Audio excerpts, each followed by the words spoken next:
नमस्कार, आप देख रहे हैं न्यूज 18 बिहार झारखंड और मैं आपके साथ लक्ष्मी। पटना से एक बड़ी खबर सामने आ रही है। बीपीएससी अभ्यर्थियों का विरोध का मामला। देखिए, जिला प्रशासन की कार्रवाई शुरू।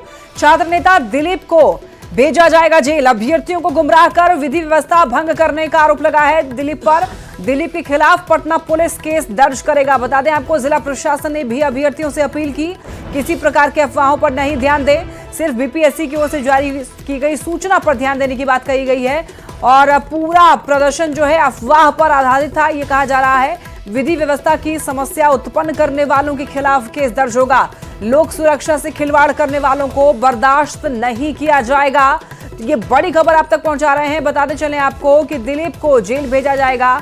छात्र नेता हैं दिलीप, जिन पर आरोप लगा है कि विधि व्यवस्था भंग किया गया है, अफवाह फैलाई गई है और जो छात्र हैं, जो अभ्यर्थी हैं, उनको आंदोलन करने के लिए बुलाया गया है, यानी कि गुमराह करके विधि व्यवस्था भंग करने का आरोप लगा है।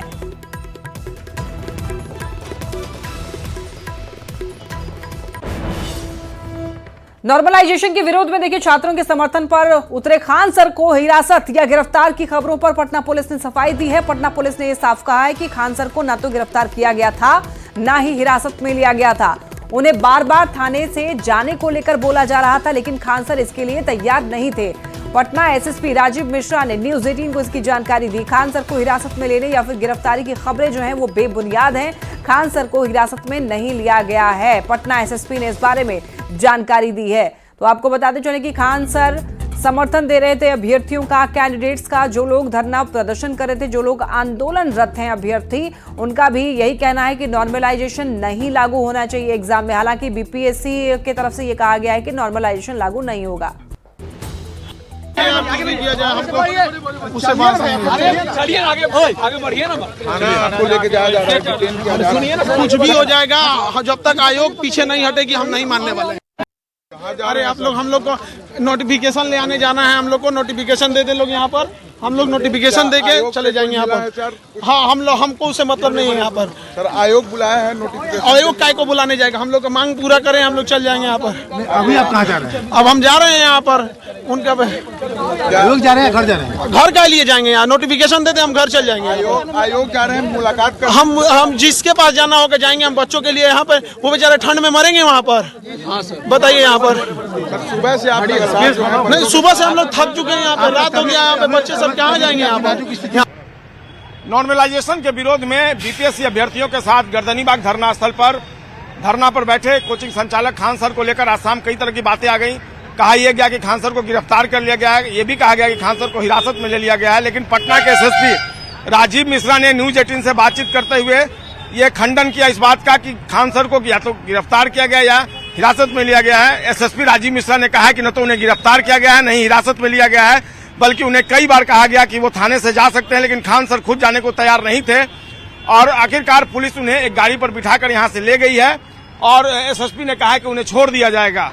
तो जो बातें सारी आ रही थी कि उन्हें गिरफ्तार या हिरासत में लिया गया है, एसएसपी ने साफ तौर पर इसका खंडन कर दिया है।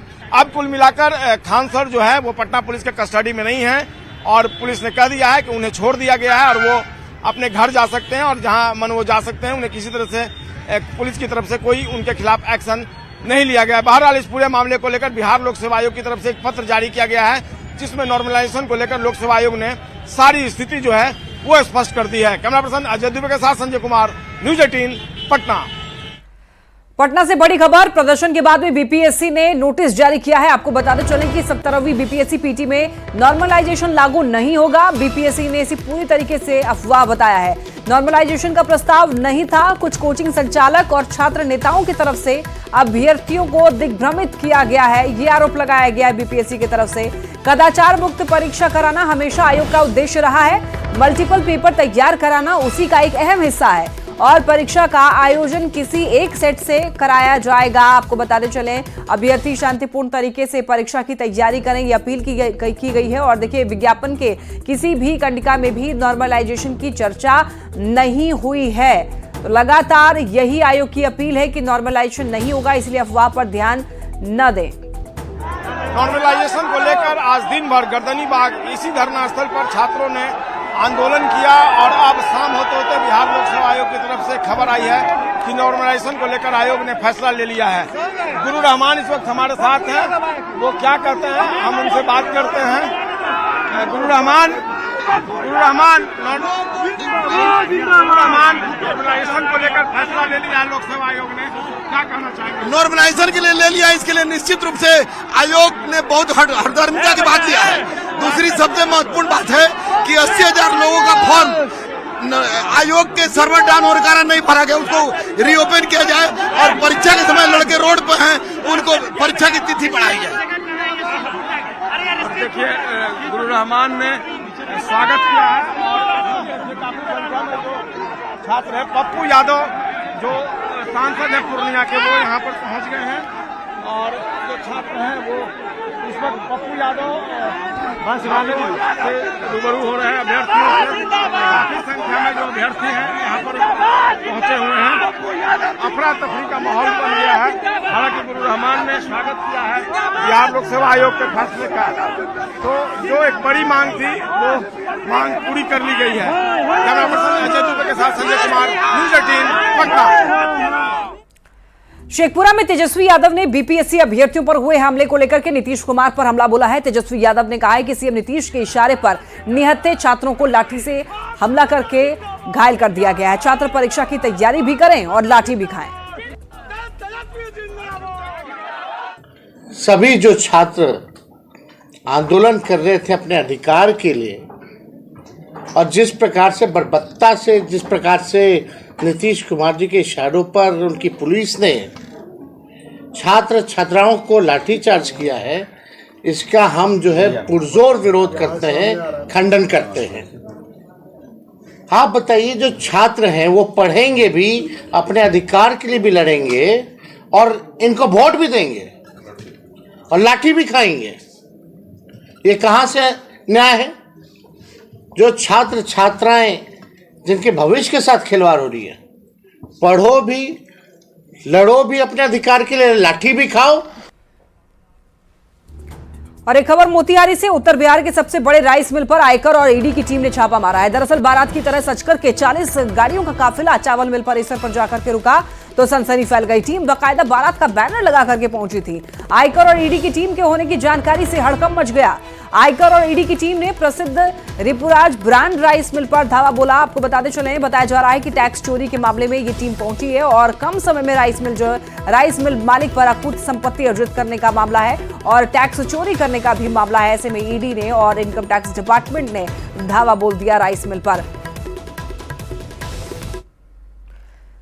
पूर्व केंद्रीय मंत्री पशुपति पारस ने छात्रों पर पटना में हुई लाठीचार्ज को लेकर के निशाना साधा है। पशुपति पारस ने कहा है कि सरकार आंदोलनकारियों की बात नहीं मान रही है। वहीं 2025 के चुनाव पर उन्होंने कहा है कि 2025 के चुनाव पर उन्होंने कहा है कि सभी सीटों पर तैयारी कर रहे हैं। सम्मानजनक सीटें अगर नहीं मिली तो अकेले चुनाव लड़ेंगे। और पशुपति पारस ने यह भी कहा है कि कौन क्या कहता है उससे मतलब नहीं है, मैं एनडीए में हूं। यहाँ सरकार के द्वारा रोज लाठीचार्ज हो रहा है। आज तक बिहार में जितने भी आंदोलन हुआ है, जितना भी धरना प्रदर्शन हुआ है, किसी की इच्छा की पूर्ति नहीं हुई। पटना सिटी के आगमकुआं थाना क्षेत्र के भूतनाथ रोड में अतिक्रमण हटाओ अभियान के दौरान आपको बताते चलें कि जमकर हंगामा हुआ। प्रशासन की टीम के पहुंचते ही अवैध अतिक्रमणकारियों ने हंगामा मचाना शुरू कर दिया और वो प्रशासन की टीम के साथ भी उलझ गए। सड़क पर अवैध रूप से बनी हुई दुकानों को तोड़े जाने पर अवैध अतिक्रमणकारियों ने प्रशासन की टीम पर पथराव शुरू कर दिया, जिससे सड़क पर थोड़ी देर के लिए अफरा तफरी मच गई। बाद में प्रशासन की टीम ने सख्त रवैया अख्तियार करते हुए लाठीचार्ज किया। हंगामा कर रहे उपद्रवियों को खदेड़ दिया गया वहां से। अतिक्रमणकारियों का कहना था कि वो लोग पिछले 20 सालों से भूतनाथ रोड स्थित सड़क के किनारे मांस मछली और मुर्गे की दुकान चला रहे हैं। अतिक्रमणकारियों ने राज्य सरकार पर गरीबों को उजाड़ने का आरोप लगाया है। तस्वीरें आप ये देख सकते हैं, एक्सक्लूसिव तस्वीरें न्यूज़ 18 बिहार झारखंड आपको दिखा रहा है। प्रशासन की टीम से उलझ गए अतिक्रमणकारी, अवैध दुकानों को तोड़ने पर पथराव का मामला भी सामने आया। पुलिस की टीम ने लाठीचार्ज करके अतिक्रमणकारियों को खदेड़ा। क्या कहता है गरीब आदमी का बाल बच्चा चोरी छिनका हम गरीब आदमी कहाँ जाएंगे? बाल बच्चा चोरी चमारी न करवाएगा सरकार। कहाँ हम जाएंगे? हम 20 साल से 25 साल से यहाँ हम कैले है जगह। ठीक है, सरकार का जमीन है, हमको व्यवस्था कहूँ कीजिए, हमको जगह दीजिए। हमारे बाल बच्चा कैसे खाएगा, कैसे कमाएंगे, कहाँ से खिलाएंगे? तो सरकार चोरी चमारी न कर रहा करने जिला प्रशासन के आदेशानुसार यहाँ पे विशेष अभियान चलाया जा रहा है, जिसमें जितना भी एक्स्ट्रा जो किए हुए अतिक्रमण किए हुए हैं उन सभी का हटाया जा रहा है, रोड पर से अतिक्रमण मुक्त किया जा रहा है आम पब्लिक को। लेकिन यहाँ लोग का आरोप है कि आप लोग कुछ जगह कर रहे हैं, बाकी जगह छोड़ रहे हैं। नहीं, सभी जगह होगा। ये ड्राइव जो है लगातार चलती रहेगी। मनी लॉन्ड्रिंग मामले में आईएएस संजीव हंस की पत्नी मोना हंस से आज ईडी की टीम ने पूछताछ की। ईडी की तरफ से समन जारी किए जाने के बाद मोना हंस अपने भाई के साथ ईडी कार्यालय पहुंची। मोना हंस से 2 घंटे से ज्यादा समय तक पूछताछ हुई और पूछताछ के बाद में जब मोना हंस बाहर निकली तो मीडिया के पूछे गए किसी भी सवाल का उन्होंने जवाब नहीं दिया।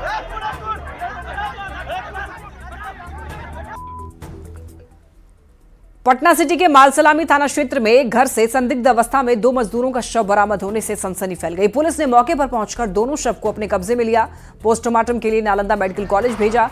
इस घटना के बाद में एफएसएल की टीम ने भी मौके पर पहुंचकर पूरे मामले की जांच की। मृतकों के शरीर पर कहीं भी चोट के निशान नहीं है। ऐसे में मौत का कारण अब तक स्पष्ट नहीं हो पाया है। मालसलामी थानाध्यक्ष राजकुमार सिंह ने जहरीले सांप के काटने से मौत की आशंका जताई है। आशंका ये भी जताई जा रही है कि जहरीली शराब पीने से भी चाचा और भतीजे की मौत हुई होगी। हमको तो पता चला है वही कि मैंने डेट कर गया भाई भतीजा, तब वही हम आए हैं। अब क्या हुआ, कैसे डेट किया है, ये कोई हमको जानकारी नहीं है सही सर। प्रथम दृष्टा तो अब कोई जहरीला पदार्थ है, जहरीला कोई जंतु या कोई चीज़ काटने से भी मृत्यु हो सकती है और बाकी पोस्टमार्टम होने के बाद ही पता चलता है। मुंगेर के दियारा क्षेत्र में अवैध हथियार निर्माण की गुप्त सूचना पर पुलिस ने टीम गठित करके कार्रवाई की और मिनी गन फैक्ट्री का खुलासा करते हुए हथियार बनाने वाले 4 कारीगर को गिरफ्तार कर लिया। तो वहीं छापेमारी में अर्धनिर्मित हथियार के साथ हथियार बनाने वाले सामान को भी पुलिस ने जब्त किया है। पुलिस ने 9 बेस मशीन, 14 अर्धनिर्मित पिस्टल सहित कई सामान को जब्त किया है।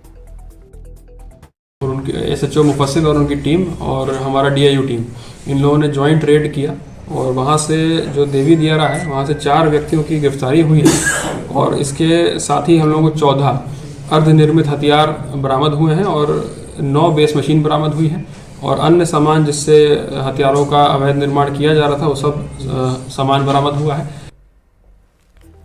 आज आरजेडी बाबरी मस्जिद शहादत दिवस मना रहा है और आपको बता दें कि जिसको लेकर सियासत बिछड़ गई है। बीजेपी, जेडीयू और एलजेपी रामविलास ने आरजेडी के फैसले पर सवाल खड़े किया है, तो आरजेडी और कांग्रेस बचाव में उतर आई है। राष्ट्रीय जनता दल अपने एमओवाई समीकरण को दरकता हुआ देख नए तरकीब का इजाद कर रहा है, लेकिन इससे कोई फायदा होने वाला नहीं है।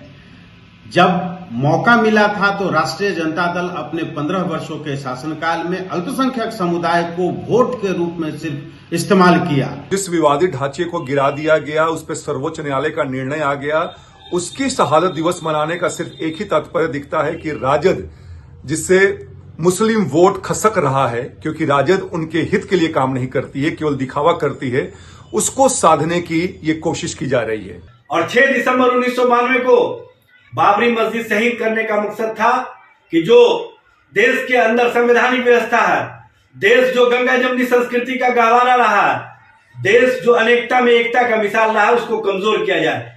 विधानसभा उपचुनाव में राजद से अल्पसंख्यकों का जो मोह भंग हुआ है और अल्पसंख्यक समझ गए हैं कि उन्हें सिर्फ वोट बैंक के रूप में इस्तेमाल किया जा रहा है। अपने खिसकते वोट बैंक को देखकर राजद ने एक धर्म विशेष के लोगों को खुश करने की नई नौटंकी की है। देखिए, कोई भी राजनीतिक पार्टी संविधान के दायरे में रहते हुए अपने अनुसार से कोई भी दिवस मना सकता है, लेकिन भारतीय जनता पार्टी का ये आदत बन गया है कि वो दूसरे के पार्टी में झांकती है कि दूसरा लोग क्या कर रहा है, दूसरी राजनीतिक पार्टी क्या कर रहे हैं, उस पर फिर वो राजनीतिक रोटी सेकने लगते हैं। कटिहार में अल्पसंख्यक बहुल चौधरी मोहल्ले मिलन चौक में 6 दिसंबर को काला दिवस के रूप में मनाया गया। मस्जिद में जुमे की नमाज के बाद मुस्लिम समुदाय के लोगों ने इकट्ठा होकर विरोध जताया। सुप्रीम कोर्ट के फैसले पर मुस्लिम समुदाय के लोगों ने कहा है कि मजबूरी में हम लोगों ने कोर्ट के फैसले को मान लिया है, आने वाले दिनों में हालात बदल सकते हैं। ये जो जजमेंट जो लिखी गई, जज ने भी कहा कि 1949 में जो मूर्ति रखी गई थी नाजायज था, जो 6 दिसंबर को जो मस्जिद तोड़ी गई वो भी नाजायज था, और मगर हम भावना के तहत जो है देते हैं। क्या ये मुल्क भावना के तहत चलेगा? उपराष्ट्रपति जगदीप धनखड़ 7 दिसंबर को केंद्रीय विश्वविद्यालय के दूसरे दीक्षांत समारोह में शामिल होंगे, जिसको लेकर तैयारी मोतिहारी पुलिस लाइन से लेकर के बापू सभागार तक दोनों तरफ बैरिकेडिंग की गई है और उपराष्ट्रपति के कार्यक्रम को लेकर चप्पे चप्पे पर 3000 पुलिस जवान को तैनात किया गया है। दीक्षांत समारोह में उपराष्ट्रपति 11 छात्रों को गोल्ड मेडल देंगे और इस कार्यक्रम में 433 छात्र को मेडल भी दिया जाएगा। देश के महामहिम उपराष्ट्रपति जगदीप धनखड़ कल पूर्वी चंपारण के मोतिहारी में आने वाले हैं और देखिए केंद्रीय विश्वविद्यालय के दूसरे दीक्षांत समारोह कार्यक्रम में वो शामिल होंगे और इसको लेकर तैयारी जो है वो पूरी कर ली गई है।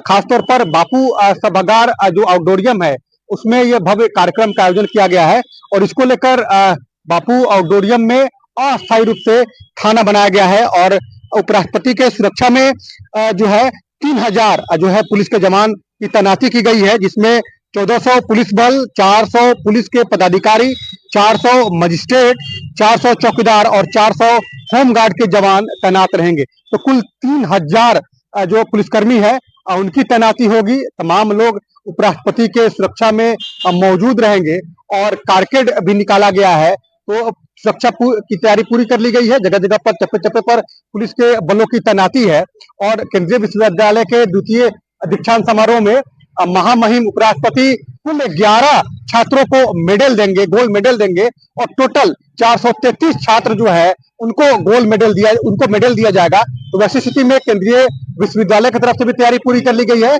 जिला प्रशासन और पुलिस प्रशासन की तरफ से पूरी तैयारी है। उपराष्ट्रपति के आगमन को लेकर तमाम लोगों में भी उत्साह है और खासतौर पे पुलिस के जवान जो है हर कोने कोने पर चप्पे चप्पे पर पुलिस के जवानों की तैनाती की गई है। अनिश कुमार, न्यूज़ 18, पूर्वी चंपारण।